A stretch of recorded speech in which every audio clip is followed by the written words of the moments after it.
ಲೋಕಸಭಾ ಚುನಾವಣೆಯ ಅಖಾಡ ಸಿದ್ಧಗೊಂಡಿದೆ.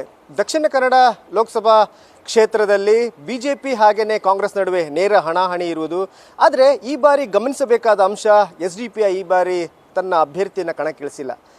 ಕಳೆದ ಬಾರಿಯ ಚುನಾವಣೆಯಲ್ಲಿ 46,000ಕ್ಕೂ ಹೆಚ್ಚು ಮತಗಳನ್ನು ಗಳಿಸಿದ್ದ ಅಭ್ಯರ್ಥಿಯನ್ನು ಈ ಪಕ್ಷ ಈ ಬಾರಿ ಕಣಕ್ಕಿಳಿಸದೇ ಇರುವುದು ತುಂಬ ಕುತೂಹಲ ಮೂಡಿಸಿದೆ. ಇದ್ರ ಬಗ್ಗೆ ಮಾತಾಡಲಿಕ್ಕೆ ನಮ್ಮೊಟ್ಟಿಗೆ SDPIನ ಮುಖಂಡರಾಗಿದ್ದಾರೆ ಅನ್ವರ್ ಸಾದತ್ ಅವರನ್ನೇ ಮಾತಾಡಿಸ್ತೀನಿ. ಈ ಬಾರಿ ಚುನಾವಣೆ ಯಾಕೆ ಅಭ್ಯರ್ಥಿಯನ್ನು ಇಳಿಸಲಿಲ್ಲ? ಯಾಕಂದರೆ ಇಡೀ ಕರ್ನಾಟಕದಲ್ಲಿ ದಕ್ಷಿಣ ಕನ್ನಡ ಲೋಕಸಭಾಕ್ಕೆ ಮಾತ್ರ ನೀವು ಅಭ್ಯರ್ಥಿಯನ್ನು ಇಳಿಸ್ತಾ ಇದ್ರಿ, ಈ ಬಾರಿ ಇಳಿಸಲಿಲ್ಲ ಯಾಕೆ?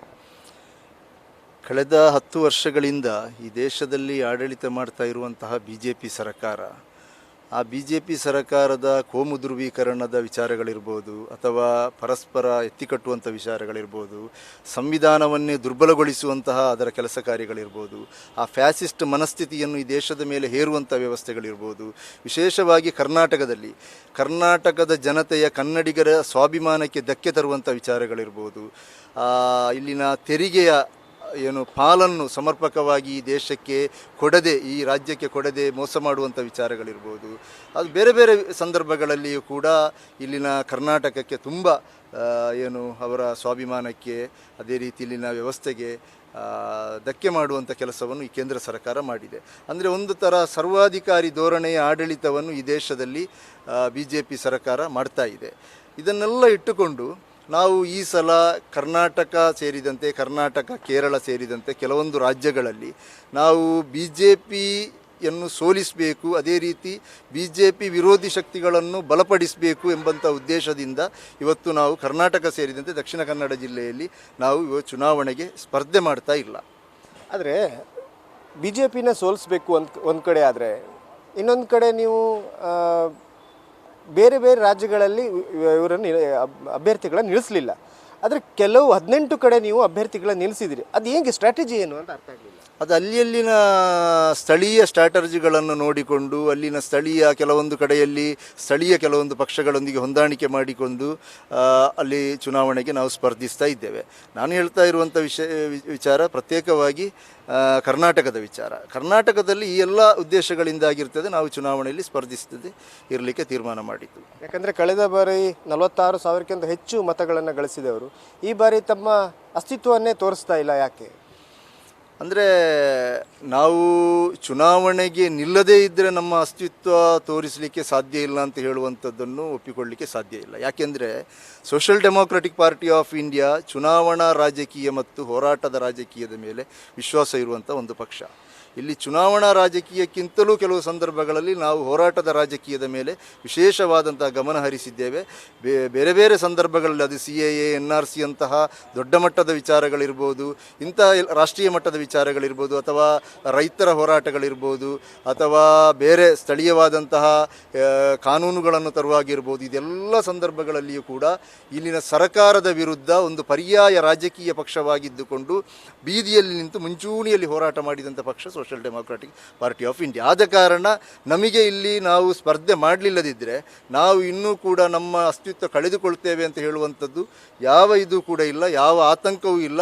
ನಾವು ಮುಂದಿನ ದಿವಸಗಳಲ್ಲಿ ಸ್ಥಳೀಯ ಸಂಸ್ಥೆಗಳಲ್ಲಿ ಇನ್ನೂ ಕೂಡ ಹೆಚ್ಚಿನ ಪ್ರಮಾಣದಲ್ಲಿ, ಹೆಚ್ಚಿನ ಬಲದೊಂದಿಗೆ, ಹೆಚ್ಚಿನ ಶಕ್ತಿಯೊಂದಿಗೆ ನಾವು ಚುನಾವಣೆಗೆ ಸ್ಪರ್ಧೆ ಮಾಡಲಿಕ್ಕಿದ್ದೇವೆ. ಹೆಚ್ಚಿನ ಸ್ಥಾನಗಳನ್ನು ಕೂಡ ಆ ಸಂದರ್ಭದಲ್ಲಿ ನಾವು ಪಡೆಯಲಿಕ್ಕಿದ್ದೇವೆ. ಸರಿ, ಈ ಸಲ ಅಭ್ಯರ್ಥಿಯನ್ನು ನಿಲ್ಲಿಸಲಿಲ್ಲ, ಆದರೆ ನಿಮ್ಮ ಪಕ್ಷದ ಕಾರ್ಯಕರ್ತರ ಅಥವಾ ನಿಮ್ಮ ವೋಟರ್ಸ್ ಯಾರಿಗೆ ಸಪೋರ್ಟ್ ಮಾಡ್ತಾರೆ? ಅಂದರೆ ನಮ್ಮದು ಕ್ಯಾಡರ್ ಬೇಸ್ ಪಾರ್ಟಿ ಅಂತ ಹೇಳಿದರೆ, ಪಕ್ಷ ಏನು ತೀರ್ಮಾನ ತೆಗೆದುಕೊಳ್ಳುತ್ತದೆ ಆ ತೀರ್ಮಾನವನ್ನು ಪ್ರತಿಯೊಬ್ಬ ಕ್ಯಾಡರು ಕೂಡ, ಪ್ರತಿಯೊಬ್ಬ ಕಾರ್ಯಕರ್ತನೂ ಕೂಡ ಅದನ್ನು ಚಾಚು ತಪ್ಪದೆ ಪಾಲಿಸ್ತಾರೆ. ಆ ಒಂದು ಸಿಸ್ಟಮ್ಯಾಟಿಕಲ್ ಇರುವಂಥ ಒಂದು ಶಿಸ್ತಿನ ಪಕ್ಷವಾಗಿದೆ ನಮ್ಮ ಪಕ್ಷ. ಇಷ್ಟರವರೆಗೆ ನಾವು ಅಂತಹ ಯಾವುದೇ ಒಂದು ತೀರ್ಮಾನವನ್ನು ನಾವು ಮಾಡಿಲ್ಲ. ನಾವು ಯಾರಿಗೆ ಮುಂದಿನ ಚುನಾವಣೆಯಲ್ಲಿ ಬೆಂಬಲ ವ್ಯಕ್ತಪಡಿಸ್ತೇವೆ ಅಂತ ಹೇಳುವಂಥ ಯಾವ ತೀರ್ಮಾನವನ್ನು ಕೂಡ ನಾವು ಮಾಡಿಲ್ಲ. ನಮ್ಮಲ್ಲಿ ಇಲ್ಲಿ ಕಾಂಗ್ರೆಸ್ ಆಗಿರ್ಬೋದು, ಅದೇ ರೀತಿ ಇಲ್ಲಿರುವಂತಹ ಚಿಕ್ಕ ಪುಟ್ಟ ಪಕ್ಷಗಳು, BSP ಪಕ್ಷ ಇದೆ, ಬೇರೆ 1-2-3 ಚಿಕ್ಕ ಪುಟ್ಟ ಪಕ್ಷಗಳಿದೆ, ಕೆಲವು ಪಕ್ಷೇತರರು ಇದ್ದಾರೆ ದಕ್ಷಿಣ ಕನ್ನಡ ಜಿಲ್ಲೆಯಲ್ಲಿ. ಇವರೆಲ್ಲ ನಮ್ಮಲ್ಲಿ ಸಂಪರ್ಕದಲ್ಲಿದ್ದಾರೆ, ನಮ್ಮೊಂದಿಗೆ ಬೆಂಬಲವನ್ನು ಕೇಳಿದ್ದಾರೆ. ಆದರೆ ನಾವು ಯಾರಿಗೂ ಕೂಡ ಇಷ್ಟರವರೆಗೆ ಬೆಂಬಲ ವ್ಯಕ್ತಪಡಿಸುವಂತಹ ಮಾತನ್ನು ಕೊಟ್ಟಿಲ್ಲ, ಆ ತೀರ್ಮಾನವನ್ನು ಇನ್ನೂ ಕೂಡ ಮಾಡಿಲ್ಲ. ಈಗ ಕಾಂಗ್ರೆಸ್ನವರು ಯಾವಾಗಲೂ ಅಲ್ಪಸಂಖ್ಯಾತರ ಮತಗಳ ಬಗ್ಗೆ ಜಾಸ್ತಿ ಕಾನ್ಸಂಟ್ರೇಟ್ ಮಾಡ್ತಾರೆ. SDPI ನೇರವಾಗಿ ಅಲ್ದಿದ್ರೂ ಹಿಂಬಾಗಿಲಿನಿಂದ ಕಾಂಗ್ರೆಸ್ಸಿಗೆ ಸಪೋರ್ಟ್ ಮಾಡೋದು. ಅಲ್ಪಸಂಖ್ಯಾತರ ಮತಗಳನ್ನು ಕಾಂಗ್ರೆಸ್ ಕಾನ್ಸಂಟ್ರೇಟ್ ಮಾಡ್ತದೆ ಅಂತ ಹೇಳುವುದಕ್ಕಿಂತಲೂ ಹೆಚ್ಚು ಅಲ್ಪಸಂಖ್ಯಾತ ವೋಟ್ ಬ್ಯಾಂಕ್ ಆಗಿ ಮಾತ್ರ ಮಾಡಿಕೊಂಡಿದೆ ವಿನಃ ಅವರನ್ನು ಏನು ಆ ಒಂದು ವ್ಯವಸ್ಥೆಯ ದಾಳಗಳಾಗಿ ಮಾತ್ರ ಮಾಡಿದೆ ವಿನಃ ಅಲ್ಪಸಂಖ್ಯಾತರ ಏನು ಉದ್ದೇಶ ಇದೆ ಅಥವಾ ಅಲ್ಪಸಂಖ್ಯಾತರ ಅನುಭವಿಸುವಂತಹ ಯಾತನೆಗಳು ನೋವುಗಳೇನಿದೆ ಅವರ ಸಮಸ್ಯೆಗಳೇನಿದೆ ಇಲ್ಲಿ ಹಲವಾರು ಆಯೋಗಗಳು ಕೊಟ್ಟಂಥ ವರದಿಗಳೇನಿದೆ ಇದರ ಪ್ರಕಾರ ಕಾಂಗ್ರೆಸ್ ಪಕ್ಷ ಇರ್ಬೋದು ಕಾಂಗ್ರೆಸ್ ಸರ್ಕಾರ ಇರ್ಬೋದು ಯಾವತ್ತೂ ಕೂಡ ಪ್ರಾಮಾಣಿಕವಾದಂಥ ಕೆಲಸವನ್ನು ಮಾಡಿಲ್ಲ.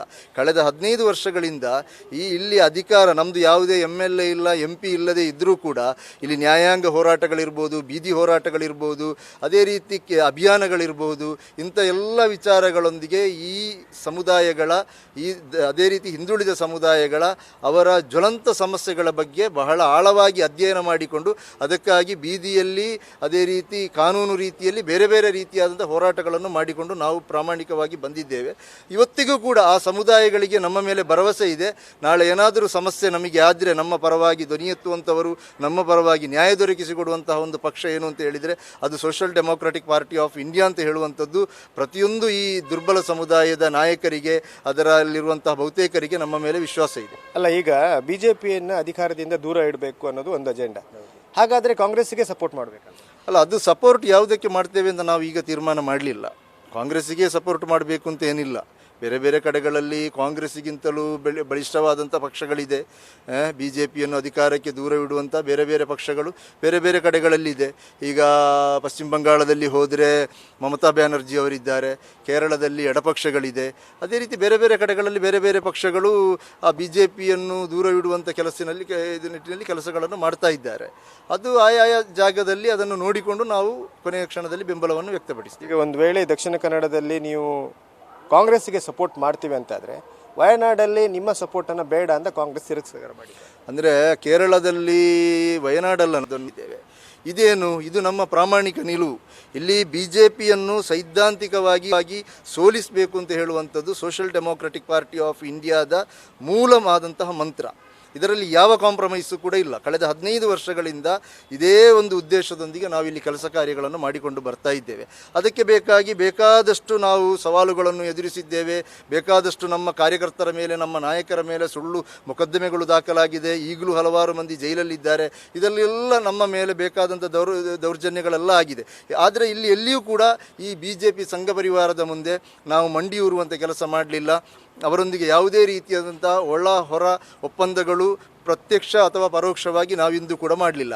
ಅದರ ಭಾಗವಾಗಿ ನಾವು ಏನು ಮಾಡಿದ್ದೇವೆ ಅಂತ ಹೇಳಿದರೆ ಕೇರಳದಂತಹ ಒಂದು ದೊಡ್ಡ ರಾಜ್ಯದಲ್ಲಿ, ಅಂದರೆ ನಮಗೆ ತುಂಬ ನೆಟ್ವರ್ಕ್ ಇರುವಂತಹ ಒಂದು ರಾಜ್ಯ, ಕನಿಷ್ಠ ಅಂತ ಹೇಳಿದರೆ ಒಂದೊಂದು ಅಸೆಂಬ್ಲಿಯಲ್ಲಿ 15,000ದಿಂದ 35,000-40,000 ಮತಗಳು ಪ್ರತಿ ಅಸೆಂಬ್ಲಿಯಲ್ಲಿ ಕೂಡ ಇರುವಂತಹ ಒಂದು ರಾಜ್ಯದಲ್ಲಿ ನಾವು ಏನಾಗಿದ್ದೇವೆ, ಬೇಷರತ್ತಾಗಿ UDF ಘಟಕಕ್ಕೆ ನಮ್ಮ ಬೆಂಬಲವನ್ನು ವ್ಯಕ್ತಪಡಿಸಿದೆ. ಇದರ ಉದ್ದೇಶ ಏನು ಅಂತ ಹೇಳಿದರೆ ಇಲ್ಲಿ BJPಯನ್ನು ಸೋಲಿಸಬೇಕು, BJPಯನ್ನು ಅಧಿಕಾರಕ್ಕೆ ತರಬಾರದು ಅಂತ ಹೇಳುವಂಥ ಉದ್ದೇಶದಿಂದ. ಅಂದರೆ ನಮ್ಮ ಈ ಬೆಂಬಲವನ್ನು ನಿರಾಕರಿಸಿದಂಥ ಕಾಂಗ್ರೆಸ್ ಯಾಕೆ ನಿರಾಕರಿಸಿದೆ ಅಂತ ನೀವು ಅವರಲ್ಲಿ ಕೇಳಬೇಕು, ಒಂದನೇ ಪ್ರಶ್ನೆ. ಎರಡನೇ ಪ್ರಶ್ನೆ, ಅವರು ನಿರಾಕರಿಸುವ ಮೂಲಕ BJPಯನ್ನು ಸೋಲಿಸಲಿಕ್ಕೆ ಕಾಂಗ್ರೆಸ್ ಅಥವಾ UDF ಮಾನಸಿಕವಾಗಿ ಸಿದ್ಧವಾಗಿಲ್ಲ. ಇನ್ನೂ ಕೂಡ ಅವರ ಮನಸ್ಸಿನ ಒಳಗೆ ಈ BJPಯ ಆ ಫ್ಯಾಸಿಸ್ಟ್ ಸಿದ್ಧಾಂತಗಳು, ಆ ಮನುವಾದ ಸಿದ್ಧಾಂತಗಳನ್ನು ಅವರು ಒಪ್ಪಿಕೊಂಡು ರಾಜಕೀಯ ಮಾಡ್ತಾ ಇದ್ದಾರೆ ಅಂತ ಹೇಳುವುದಕ್ಕೆ ಇವತ್ತು ನಮ್ಮ ಬೆಂಬಲವನ್ನು ನಿರಾಕರಿಸಿದಂಥದ್ದೇ ಒಂದು ಉದಾಹರಣೆ. ಇದನ್ನು ಕೇರಳದ ಜನತೆ, ಅವರು ಪ್ರಬುದ್ಧ ಜನತೆ, ಕೇರಳದವರು ಅಂತ ಹೇಳಿದರೆ ಇಡೀ ದೇಶದಲ್ಲೇ ವಿದ್ಯಾವಂತರಿರುವಂತಹ, ರಾಜಕೀಯವಾಗಿ ಅತೀ ಹೆಚ್ಚು ಮನ್ನಣೆ ಪಡೆದಂತಹ ವ್ಯಕ್ತಿಗಳಿರುವಂತಹ, ಅತೀ ಹೆಚ್ಚು ಬುದ್ಧಿವಂತರಿರುವಂತಹ ಒಂದು ರಾಜ್ಯ. ಅಲ್ಲಿನ ಜನತೆ ಇದನ್ನು ಅವಲೋಕಿಸ್ತಾರೆ, ಒಂದು ತೀರ್ಮಾನವನ್ನು ಅವರು ಕೊಡ್ತಾರೆ. ಈಗ PFI ನಿಷೇಧ ಆದ ನಂತರ ಏನು ಬೆಳವಣಿಗೆಗಳಾಗಿದ್ದಾವೆ, ಅದರ ನಂತರ ಈ ಡಿಸಿಷನ್ ಯಾರಿಗೂ ನಾವು ಸಪೋರ್ಟ್ ಈಗ BJPಯನ್ನು ಹೊರಗಿಡಬೇಕು, ಇತರ ಪಕ್ಷಗಳನ್ನು ಮೇಲೆ ತಂದು ಅಧಿಕಾರಕ್ಕೆ ಹಿಡಿಬೇಕು ಅನ್ನೋದು ನಿಮ್ಮ ಅಜೆಂಡಾವ? ನಾನು ಮಾತನಾಡ್ತಾ ಇರುವಂಥದ್ದು ಸೋಷಿಯಲ್ ಡೆಮೋಕ್ರಾಟಿಕ್ ಪಾರ್ಟಿ ಆಫ್ ಇಂಡಿಯಾದ ದಕ್ಷಿಣ ಕನ್ನಡ ಜಿಲ್ಲಾಧ್ಯಕ್ಷನಾಗಿ. ಮತ್ತು ನೀವು ಕೇಳಿದಂಥ ವಿಚಾರಕ್ಕೂ ಅದು ನಮಗೆ ಗೊತ್ತಿಲ್ಲ. ಬ್ಯಾನ್ ಆದ ನಂತರ ಒಂದು ಸಂಘಟನೆಯ ಬಗ್ಗೆ ನಾವು ಸಾರ್ವಜನಿಕವಾಗಿ ಮಾಧ್ಯಮದ ಮುಂದೆ ಮಾತನಾಡುವಂಥದ್ದು ಅದು ಕಾನೂನಿನ ಪರಿಧಿಯಿಂದ ಹೊರಗೆ ಬರುತ್ತೆ. ಆದ ಕಾರಣ ನಾವು ಇಲ್ಲಿ ತೀರ್ಮಾನ ಮಾಡಿದ್ದು ನಮ್ಮ ಪಕ್ಷ ತೆಗೆದುಕೊಂಡಂಥ ತೀರ್ಮಾನ. ಇದಕ್ಕೂ ಆ ಘಟನೆಗೂ ಯಾವುದೇ ಸಂಬಂಧ ಇಲ್ಲ. ಹಾಗಾದರೆ ನೀವು ಈ ಚುನಾವಣೆಯಲ್ಲಿ ಇನ್ನೂವರೆಗೂ ಯಾರಿಗೆ ಸಪೋರ್ಟ್ ಮಾಡ್ತೀರಿ ಅನ್ನೋದು ಇನ್ನೂವರೆಗೂ ನಿರ್ಧಾರ ಆಗಿಲ್ಲ. ಅದನ್ನು ಆದಷ್ಟು ಬೇಗ ತೀರ್ಮಾನ ಮಾಡಿ ನಾವು ಅದನ್ನು ಬಹಿರಂಗಪಡಿಸ್ತೇವೆ. ಧನ್ಯವಾದ. ಇದು SDPI ಮುಖಂಡ ಅನ್ವರ್ ಸಾದತ್ ಅವರ ಮಾತು. ಕ್ಯಾಮ್ರಾಮನ್ ಪ್ರಶಾಂತ್ ಅವರೊಂದಿಗೆ Kiran Sirsiga, News First, Mangaluru. News First ನಿರ್ಭೀತಿಯಿಂದ ನಿಮ್ಮ ಪರವಾಗಿ.